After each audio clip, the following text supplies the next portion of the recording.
La lumière va au-delà du visible ou de la simple représentation physique. Elle permet de méditer pleinement. De plus, elle rend le lieu de culte encore plus attrayant. Dans l'église Saint-Sulpice de Paris, par exemple, nous avons imaginé un projet d'éclairage pour que les fidèles aient uniquement le regard sur des éléments bien précis, qui révèlent la splendeur du lieu. Dans ces conditions, leurs regards seront guidés par le champ de la lumière.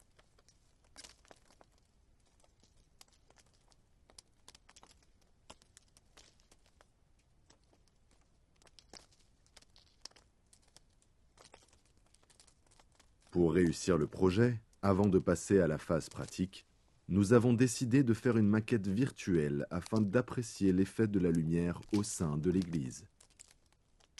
Avec cette maquette, nous avons pu examiner de fond en comble l'effet qu'aura la lumière à l'intérieur de l'édifice.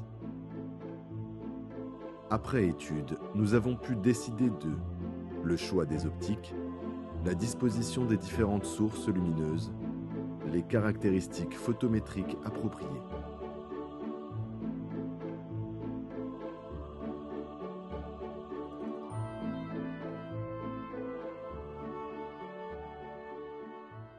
Nous avons alors établi un ensemble de suggestions pour parfaire la réalisation du projet.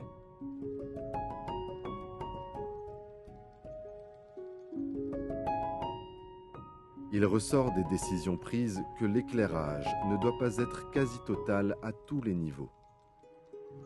Certains endroits peuvent être bien illuminés, pendant que d'autres seront ombragés. Éclairage assez limité, avec une obscurité relative. Ce mariage entre la lumière et l'ombre permettra de mieux contempler l'architecture, les œuvres artistiques et le relief. On installera des projecteurs à faisceaux semi-diffus qui feront découvrir aux fidèles l'élégance des voûtants et des ouvertures pour montrer davantage la beauté de l'église. Les bas-côtés resteront éclairés, mais avec toujours des caractéristiques et une ambiance propre à une chapelle. Ainsi, il y aura un certain équilibre entre la lumière et l'ombre, ce qui rendra les admirateurs stupéfaits.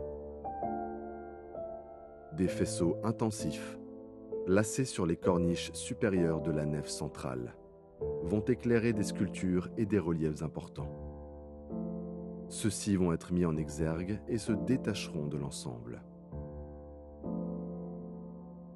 On obtiendra de ce fait le contraste souhaité entre la lumière et l'ombre, et aussi une meilleure vue d'ensemble.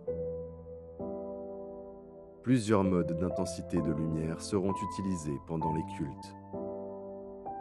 En ce qui concerne l'endroit où se fait la liturgie, les caractéristiques de la lumière seront choisies en fonction de la célébration.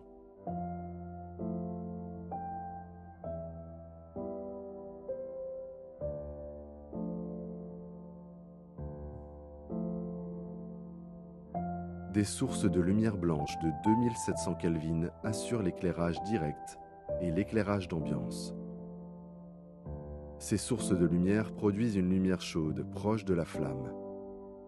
Une lumière de 3000 Kelvin et de couleur neutre éclairera les ouvertures et les grands volumes.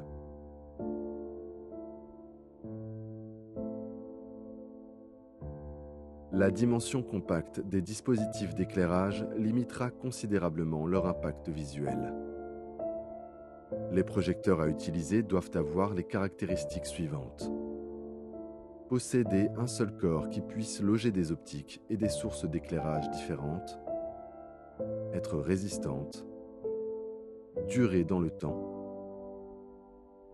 être facile à utiliser, avoir un faible impact visuel, intégrer plusieurs types d'optiques et d'accessoires. Voici un projecteur adéquat. Il s'agit du Palco In-Out. C'est un projecteur d'extérieur. Il est robuste et puissant. Il est très recommandé et répond aux règles muséographiques. Voici ses caractéristiques. Il est conçu pour résister à la poussière. Il possède des sources LED qui ont une importante longévité de plus de 50 000 ou 100 000 heures, L80, B10.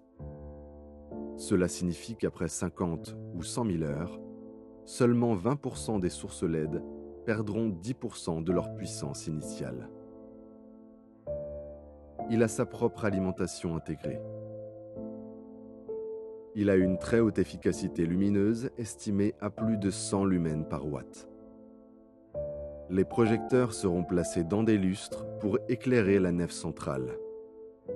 La carrure de ces lustres s'avère intemporelle et s'intègre bien avec l'architecture de l'église. L'emplacement des lustres porte l'attention sur l'axe central et aura pour conséquence de laisser entière l'ambiance plus intimiste des chapelles et des bas-côtés. En cas de nécessité, des projecteurs seront orientés en indirect pour que la lumière atteigne les reliefs de la sous-face de la nef centrale ou des bas-côtés. Au nombre des lustres, nous avons un grand lustre de type A qui comporte 12 projecteurs, un carter circulaire, un logement pour convertisseur DALI pour la gestion de l'éclairage. Il serait également bon d'utiliser un petit lustre de type B qui comporte 8 projecteurs, un carter circulaire, un logement de convertisseur DALI pour la gestion de l'éclairage. Les anciens points de suspension sont conservés.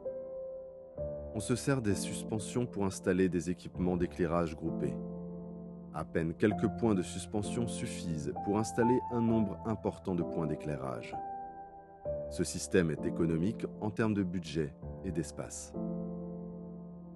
La hauteur des suspensions dépend des éléments architecturaux et du champ d'éclairage direct.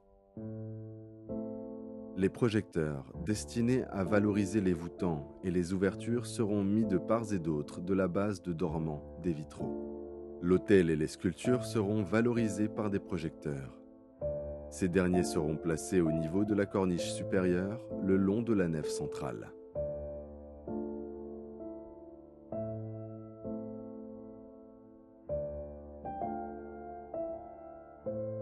À l'intérieur des chapelles, les projecteurs pourront être installés sur des rails fixés sur les corniches. De là, la lumière semi-rasante des projecteurs pourra éclairer toute la surface des œuvres.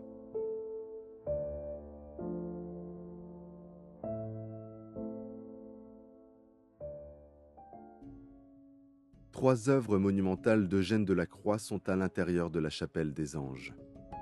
De par l'architecture de la chapelle, les corniches qui sont de chaque côté des tableaux permettent d'assurer un éclairage de bonne qualité, sans pour autant être éblouissant. Comme les LED produisent peu de chaleur et pas du tout de rayons ultraviolets, elles peuvent être placées à proximité des surfaces des peintures. La conséquence est que l'angle d'incidence de la lumière protège les yeux contre l'éblouissement de l'axe perpendiculaire d'observation. La lumière naturelle est moins intense dès qu'elle passe à travers les vitraux. Cet effet de lumière dépend du moment de la journée. Ainsi, suivant le moment de la journée, le niveau d'éclairement devrait varier en fonction de l'apport de lumière naturelle. L'écart de niveau d'éclairement doit se situer entre 50 et 150 lux. Malheureusement, les œuvres qui se trouvent à l'intérieur de l'église sont sensibles à un fort éclairage régulier. Il serait donc mieux de modérer l'éclairage. La sensibilité des œuvres à la lumière demande une diminution des niveaux d'éclairement, mais la qualité de restitution voudrait que l'on augmente les niveaux d'éclairement. Cette apparente contradiction implique un choix en fonction des objectifs de conservation fixés. Donc, pour conserver normalement les couleurs, les contrastes et les œuvres d'art en général, il faudra un indice de rendu de couleur supérieur à 90.